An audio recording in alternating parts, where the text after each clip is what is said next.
नमस्कार सभी को। मैं श्रीमती डिम्पल जायसवाल, सहायक आचार्य संस्कृत, MSG कॉलेज भरतपुर। विद्यार्थियों, फिर से हम आप सभी के सामने उपस्थित हैं अपना वीडियो लेकर। प्रस्तुत वीडियो में हम षष्ठी विभक्ति के आगे के सूत्रों का अध्ययन करेंगे। इससे पूर्व वाले वीडियो में भी हम षष्ठी विभक्ति का अध्ययन करके आए हैं। कुछ सूत्र वहाँ रह गए थे, तो उनका अध्ययन हम प्रस्तुत वीडियो के अंतर्गत करने जा रहे हैं। षष्ठी विभक्ति, जैसा कि मैंने पहले ही आपको बताया, संबंध कारक के योग में षष्ठी विभक्ति का प्रयोग होता है। संबंध का चिन्ह क्या है? का, की, के। यह राम की पुस्तक है, यह मोहन का घर है। इस तरह से जब कर्ता में और क्रिया में संबंध बताया जाता है, कर्ता में और कर्म में संबंध बताया जाता है, वहाँ पर संबंध कारक होता है, जिसको कि मूलतः कारकों की श्रेणी में संस्कृत साहित्य में, संस्कृत व्याकरण में कम से कम नहीं माना जाता है, क्योंकि कारक की परिभाषा है क्रियाजनकत्वम कारकत्वम, क्रिया अन्वयित्वम कारकत्वम। क्रिया से जिसका साक्षात संबंध पाया जाए, साक्षात अन्वय पाया जाए, क्रिया का जो जनक हो वह कारक कहलाता है। तो इस दृष्टि से संबंध को कारक हम नहीं मानते हैं। लेकिन जब हम हिंदी वाक्यों का संस्कृत में अनुवाद करते हैं, तो वहाँ पर हम किसकी सहायता लेते हैं? हम विभक्तियों की सहायता लेते हैं। प्रथमा विभक्ति, द्वितीय विभक्ति, तृतीय विभक्ति, चतुर्थी विभक्ति, पंचमी विभक्ति, षष्ठी विभक्ति, सप्तमी विभक्ति, ये संबोधन कारक। तो वहाँ पर हम क्या करते हैं? वहाँ पर हम संबंध में षष्ठी विभक्ति का प्रयोग करते हैं।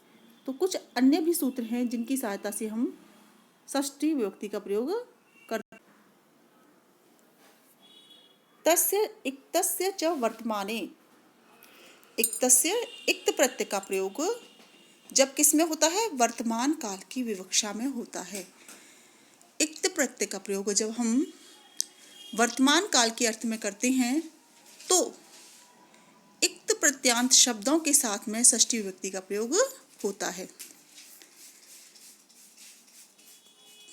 पठ धातु में इक्त प्रत्यय का प्रयोग करेंगे तो पठितः, पूज में करेंगे पूजितः। तो इस तरह से इक्त प्रत्यय का प्रयोग हुआ करता है।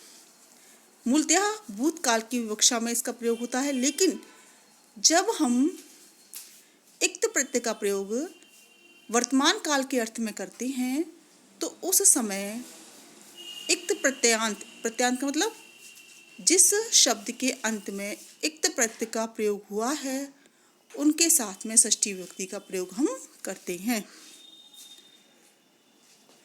जैसे राज्ञां मतः, बुद्धः पूजितः।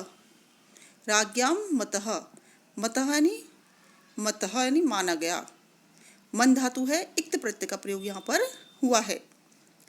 तो मन धातु में इक्त प्रत्यय का प्रयोग हुआ है, इसलिए राजन शब्द में प्रस्तुत उदाहरण के अंतर्गत किसका प्रयोग हुआ है? षष्ठी विभक्ति का प्रयोग हुआ है। और षष्ठी विभक्ति बहुवचन में राज्ञ है, राज्ञो, राज्ञाम, राज्ञाम शब्द बनता है। तो क्या बना? राज्ञां मतः, राजाओं के मतानुसार, मत में।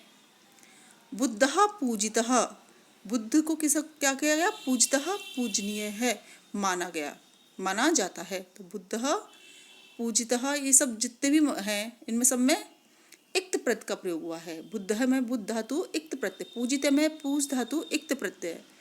तो जहाँ पर धातु के योग रूप, धातु के पीछे कौन सा प्रत्यय लगे? इक्त प्रत्यय का प्रयोग हुआ हो, वहां पर षष्ठी विभक्ति का प्रयोग किया जाता है। और अर्थ कौन सा होना चाहिए? वर्तमान काल। उसका अर्थ वर्तमान काल का हो, वहां पर षष्ठी विभक्ति का प्रयोग करते हैं। इसलिए प्रस्तुत उदाहरण में राज्ञां में राजन शब्द में षष्ठी विभक्ति बहुवचन का प्रयोग हुआ है। स्पष्ट है? षष्ठी विभक्ति का प्रयोग कहाँ करते हैं हम?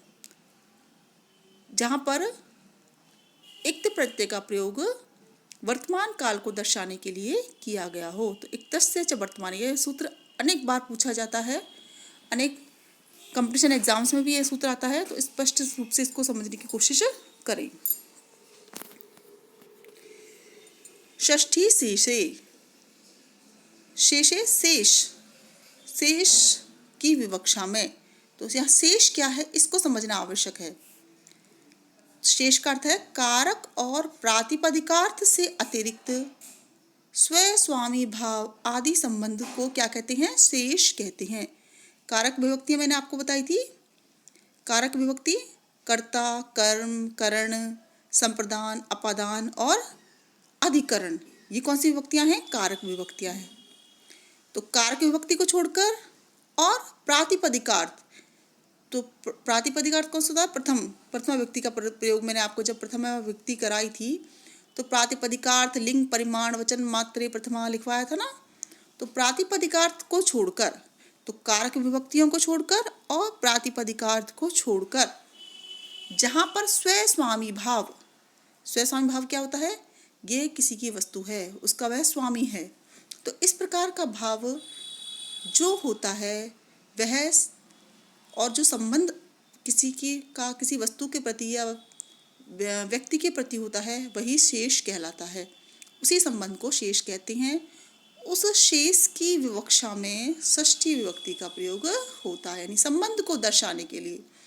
जब हम किसी व्यक्ति या वस्तु का वस्तु का आपस में या व्यक्ति का आपस में संबंध दर्शाते हैं, स्वयं स्वामी भाव का प्रदर्शन करते हैं, वहाँ पर षष्ठी विभक्ति का प्रयोग होता है।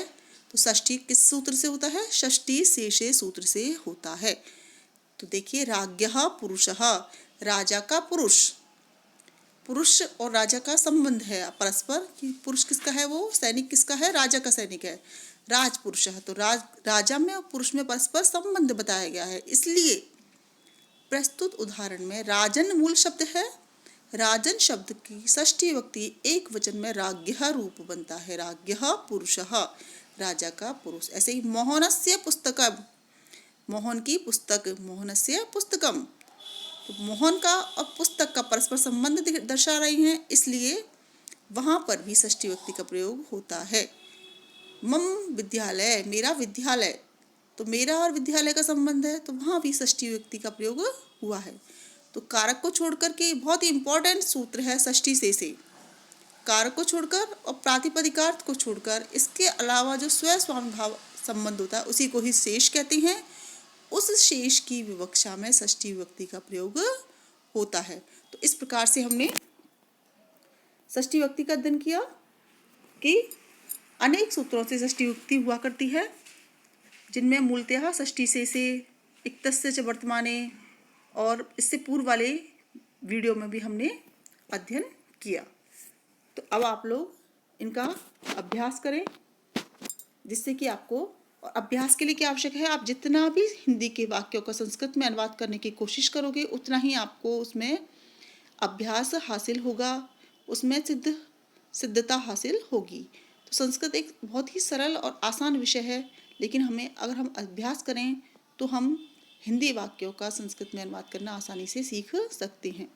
तो इस प्रकार से हमने अभी तक 6 विभक्तियों का यहाँ पर अध्ययन किया, जिनका आप अभ्यास करें। धन्यवाद।